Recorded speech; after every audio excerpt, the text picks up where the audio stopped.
காலை வணக்கம். எல்லாம் எப்படி இருக்கீங்க? நல்லா இருக்கீங்களா? 2 3 நாளாச்சு வீடியோவே போட முடியல.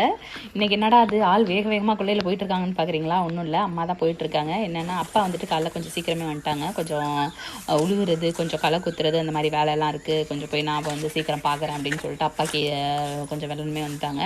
ஏன்னா கொஞ்சம் வெயில் வந்துடுது, கொஞ்சம் லேட் ஆக வெயில் வந்துடுது, நிற்க முடியாது. அதனால் கொஞ்சம் சீக்கிரம் வந்தால் சீக்கிரம் முடிச்சுட்டு போயிடலான்ட்டு அப்பா காலையிலே கிளம்பிட்டாங்க ஒரு 5 6 மணிக்கெலாம். நாங்கள் வந்துட்டு வீட்டு வேலையெல்லாம் முடிச்சுட்டு குக்கிங்லாம் முடிச்சுட்டு சாப்பாடெல்லாம் எடுத்துகிட்டு ஒன்றா வருவோம் அப்படின்னு சொல்லிட்டு அப்புறம் கொஞ்சம் எல்லாம் வேலையெல்லாம் முடிச்சுட்டு வந்தோம். வந்துட்டு இப்போ என்ன பண்ண போகிறோன்னா, அம்மா வந்துட்டு கொஞ்சம் இந்த தோப்பில் வந்துட்டு பின்பக்கம் என்ன பண்ணியிருப்போம்னா, கடைசி ஃபுல்லாக வந்துட்டு வாழை தோப்பு மாதிரி போட்டிருப்போம். அப்படியே நீட்டாக நெட்டுக்கு வந்துட்டு நிறைய வாழைக்கன்று போட்டிருப்போம் மரம். அது நிறைய கொடுக்கும் தார். எல்லாமே நம்மளே சாப்பிட முடியாது. அட் டைமில் 4 கொடுக்கலாம். 4 தார் ஒன்றா விட்டுற மாதிரி இருக்கும். அப்போல்லாம் வந்துட்டு கடையில் கொடுத்துட்டு ஏதோ வீட்டுக்கு தேவையான சோப்பு, ஷாம்பு அந்த மாதிரி ஐட்டம்லாம் வாங்கிப்போம். அதுக்கு நல்லா ஹெல்ப்ஃபுல்லாக இருக்கும். அது மாதிரி அதை வந்துட்டு மெயின்டைன் பண்ணுறதும் வந்துட்டு என்னென்னா, அப்பப்போ ஒரு மாதத்துக்கு ஒரு டைம் வந்துட்டு காஞ்ச இலை, சருகு அதெல்லாம் கொஞ்சம் வெட்டி கிட்டி கழித்து எல்லாத்தையும் எரித்து ஒன்று சேர்த்து அந்த மாதிரி கூட்டி கொஞ்சம் சுத்தம் பண்ணிட்டும் வருவாங்க. ஏன்னா தோப்பு சைடில் நிறைய புல் இந்த மாதிரி ஜூஸு ரொம்ப அடசலாக போட்டுட்டோம்னா அந்த பாம்பெல்லாம் கொஞ்சம் நிறையா இருக்கும். நாங்கள் வீட்டில் மாடு ஆடெல்லாம் இருக்குது. மாடு ஆடெல்லாம் வந்துட்டு நம்ம வெளியிலலாம் எங்கேயும் மேய்க்க போகிறதெல்லாம் கிடையாது. கொண்டு வந்து இங்கே தோப்பில் கட்டி போட்டுட்டு போயிடுவோம். ஒரு 2 மணி நேரத்துக்கு ஒரு டைம் வந்துட்டு இடத்த மட்டும் மாற்றி மாற்றி கட்டி போடுவோம், ஆடு மாடு ரெண்டுமே. அதனால வந்துட்டு கொஞ்சம் எப்போதுமே க்ளீன் பண்ணி சுத்தமாக தான் வச்சுக்குவோம். ரொம்ப அடசலாக எதுவும் மண்டை விடுறது கிடையாது. அவ்வளோதான், அதுக்காக தான் இன்றைக்கி வந்துட்டு அம்மா கொஞ்சம் தேறி இருக்க வாழைத்தாரில் உள்ள வாழைப்பூவெல்லாம் கட் பண்ணிட்டு போனேன். அதை பொரியலுக்கு யூஸ் பண்ணலாம். அந்த கடையில் வந்துட்டு தெரிஞ்சவங்க ஒருத்தவங்க டீ கடை வச்சுருக்காங்க.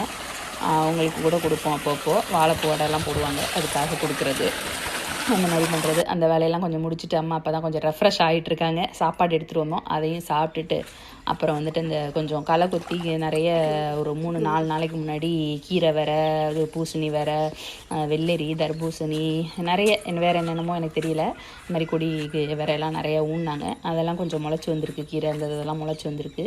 அதுக்கெல்லாம் கொஞ்சம் தண்ணி தெளிக்கணும். தெளிச்சுட்டு அதுக்கப்புறம் வந்துட்டு அதுக்கெல்லாம் வந்துட்டு களை குத்தணும்.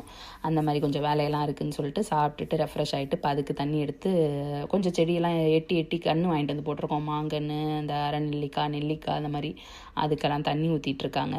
அதெல்லாம் ஊற்றி முடிச்சுட்டு களையை கொத்துறதுக்கு ஸ்டார்ட் பண்ணிட்டாங்க. அவ்வளோதான். நம்ம வந்துட்டு சும்மா வாய்ப்பேச்சு தான்.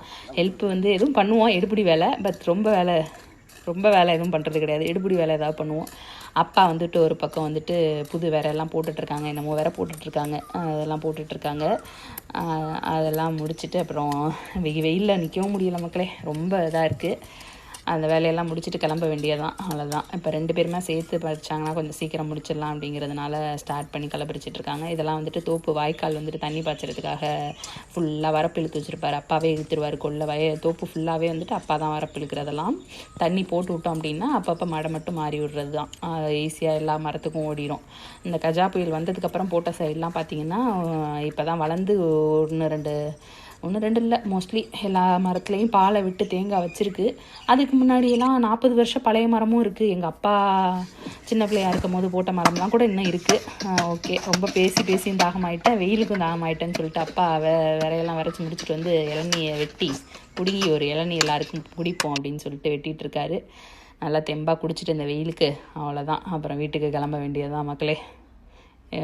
எல்லோரும் பார்த்துட்டு சப்போர்ட் பண்ணுங்கள். சேனலை லைக் பண்ணுங்கள், சப்ஸ்கிரைப் பண்ணுங்கள், ஷேர் பண்ணுங்கள். எல்லோரும் சப்போர்ட் பண்ணுங்கள். இதான் எங்கள் வீட்டு ஆட்டுக்குட்டி, செல்ல ஆட்டுக்குட்டி. குட்டி ஆடெல்லாம் இருக்குது, காட்டுறோம். அதெல்லாம் வீட்டிலே கவுத்து போட்டு வந்துட்டோம். கொல்லைக்கு கூட்டு வரல, ஏன்னா நாய் தொல்லை கொஞ்சம் அதிகமாக இருக்குது, சாப்பிட்டு போய்டும் அப்படிங்கிறதுனால வீட்டிலேயே குட்டியெல்லாம் கவுத்து போட்டு வந்துடுவோம். அவ்வளோதான். இனி வீட்டுக்கு கிளம்ப வேண்டியதான். பாய் மக்களே.